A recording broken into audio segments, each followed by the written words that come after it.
जय श्री सीताराम। भक्तजनों, सुनते हैं महाराज दशरथ के जन्म की कथा को, जिनके घर में स्वयं पार ब्रह्म परमेश्वर भगवान प्रभु मर्यादा पुरुषोत्तम श्री राम जी ने अवतार लिया। उनके जन्म की कथा बहुत ही सुंदर है।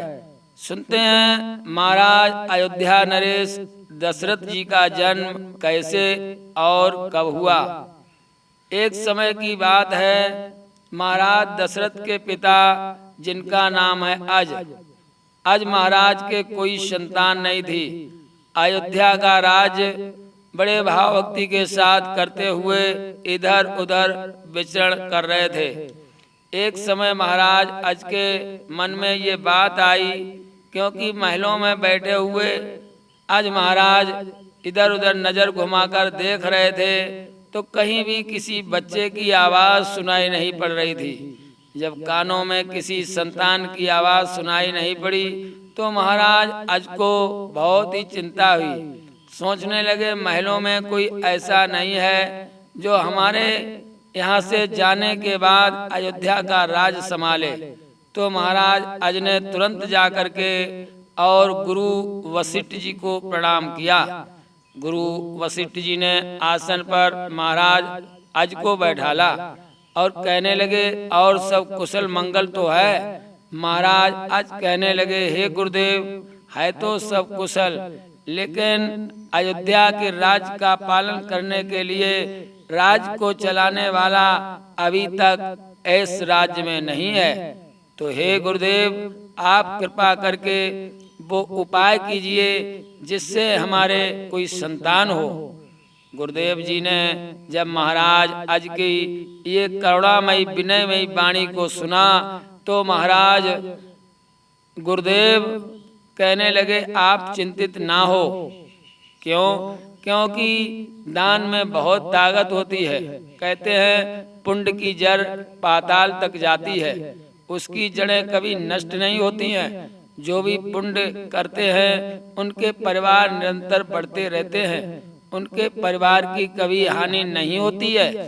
तो आप ऐसा करें कि अपने कोष के द्वारा दान करें, और दान से आपको संतान की प्राप्ति अवश्य होगी। जब ऐसा कहा तो महाराज आज आकर के और इन्होंने विचार किया, मैं क्या दान करूं। तो अन्य ब्राह्मणों के द्वारा इनको ये सुझाव मिला कि आप गोदान करें। तो इन्होंने गोदान करना प्रारंभ कर दिया, क्योंकि गोदान बहुत बड़ा दान माना जाता है। और जो भी गैया ये दान करते थे, वो गैयों के सींगों को सोने से मढ़वा दिया करते थे। सोने से मढ़े हुए सींग आज गायों को दान करने लगे। अब तो चारों तरफ के विप्र आए और जो भी गरीब थे वो आकर के गैया दान में लेने लगे। जब ब्राह्मणों ने गांव को लिया तब उन्होंने आशीर्वाद देना प्रारंभ कर दिया। राजा को बहुतेरा आशीर्वाद मिलने लगा। उसी समय क्या हुआ कि एक नंगर में एक ब्राह्मण देवता जो भगवान की पावनमयी कथाएं त्याग किया करते थे, एक समय जब वो घर पर आए तो उनकी पत्नी ब्रह्माणी कहने लगी, हे स्वामी, आप इधर उधर भटकते रहते हैं और घर में कुछ खाने के लिए भी नहीं ला पाते हैं। इससे अच्छा तो है कि आप राज्य में चले जाएं। और महाराज आज गैया दान कर रहे हैं, और एक गाय ला करके आप अपने दरवाजे पर बांध लें।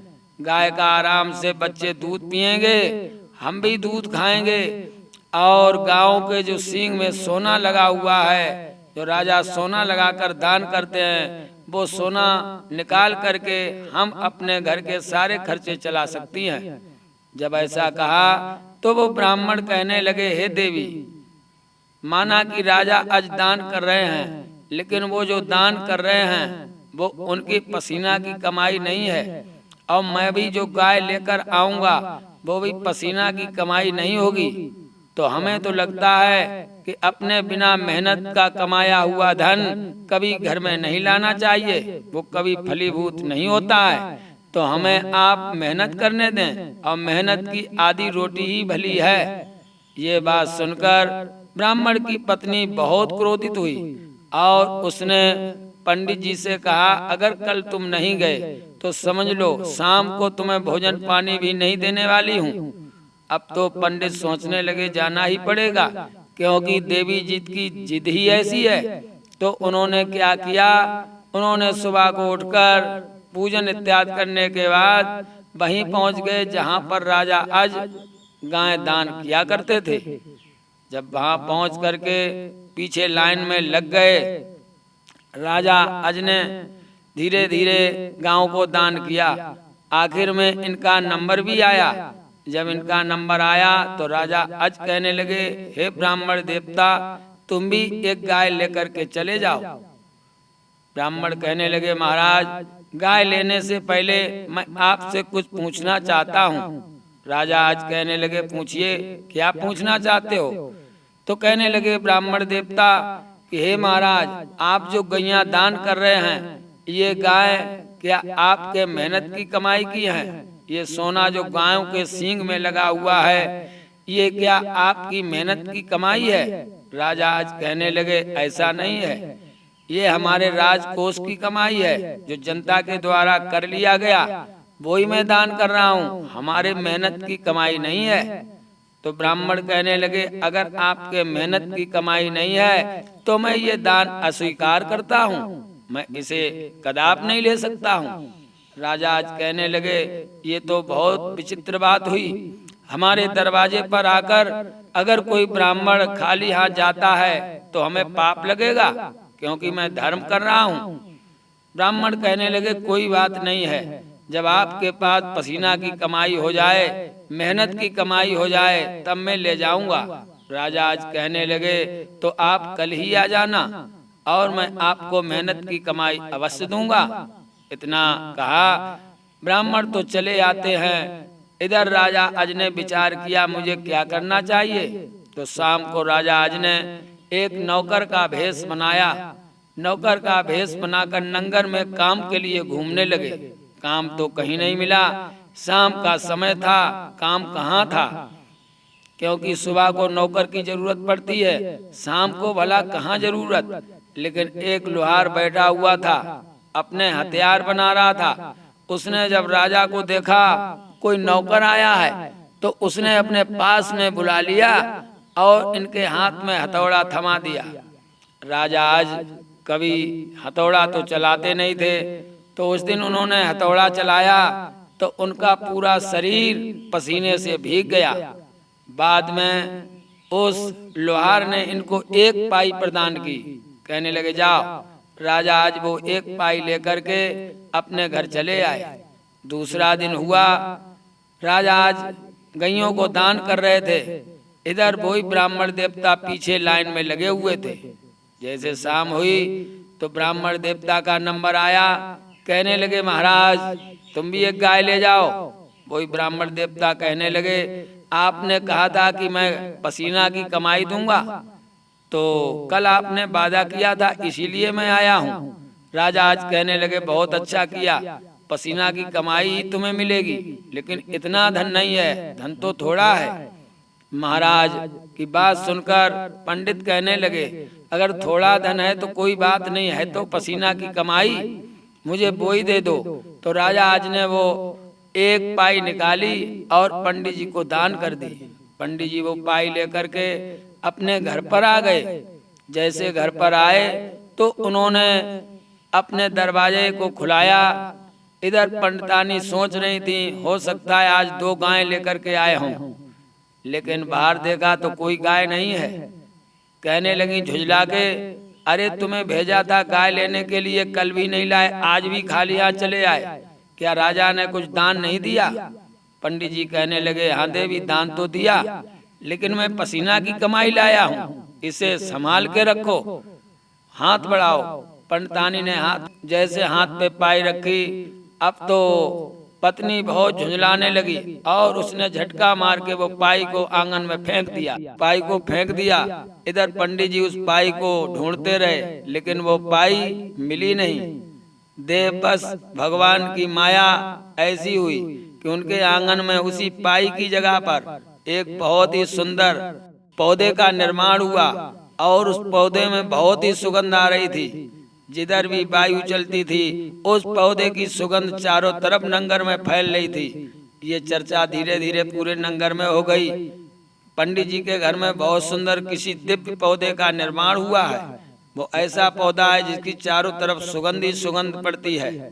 जब ये बात मंत्रियों के द्वारा राजा अज को पता लगी तो राजा अज ने सोचा चलो उस दिव्य पौधे का हम भी दर्शन करेंगे। अब राजा अज पंडित जी के घर पर आ गए। पंडित जी ने बड़ा स्वागत सम्मान किया। राजा अज ने जब उस दिव्य पौधे को देखा तो मन में लालसा हुई, ये पौधा अगर महलों में हो तो कितना सुंदर लगेगा। तो पंडित जी से राजा अज ने विनय की कि अगर ये पौधा हमें मिल जाए तो। पंडित जी कहने लगे बड़ी अच्छी बात है, क्योंकि मैं तो एक निर्धन ब्राह्मण हूँ, भला हमें इस पौधे से क्या लेना देना। आप इसे राजमहलों में ले जा सकते हैं, लेकिन हे महाराज इसको ऐसे खुदवाना कहीं इसकी जड़ ना कट जाए, नहीं तो ये ना हमारा रहेगा और ना आपका रहेगा। राजा अज ने उसी समय नौकरों को लगा दिया तो नौकर उसे खोदने में लग गए। धीरे धीरे एक दिन खोदा, दूसरे दिन खोदा, तीसरे दिन खोदा, 10वें दिन एक रथ निकला। उस रथ पर एक बैठा हुआ पुत्र अपने बाएं पैर का अंगूठा मुख में दिए हुए था। उसके सीने पर वो पाई चिपकी थी। उस पाई को पंडित जी ने ले लिया। राजा आज कहने लगे हमारे कोई पुत्र नहीं है, तो उस पुत्र को लेकर के राजा आज अपने महलों में चले जाते हैं। 10वें रथ पे निकलने के कारण उसका नाम दशरथ पड़ा। या ये समझिए जो 10 दिशाओं को जीत लेता है उसे दशरथ कहते हैं। या आप यूं समझें जो 10 इंद्रियों को अपने बस में कर लेता है उसे दशरथ कहते हैं। तो इसी कारण महाराज अज के घर में उस पुण्य के प्रभाव के कारण महाराज दशरथ जी का जन्म हुआ। ये है महाराज दशरथ जी के जन्म की कथा। ज्ञानी महात्मा कहते हैं महाराज दशरथ और माँ भगवती सीता ये दोनों भूमिजा हैं, दोनों का जन्म भूमि से हुआ है। इस कारण ये बहन और भाई भी माने जाते हैं। ससुर और बहू का नाता भी है और उधर भाई और बहन का भी नाता है। तो बहनों भाइयों ये कथा आपको कैसी लगी? सुंदर लगी हो तो कमेंट में जय श्री सीताराम लिखें और हमारे गुरु ज्ञान दर्पण चैनल को लाइक और सब्सक्राइब अवश्य कर दें। जय श्री सीताराम।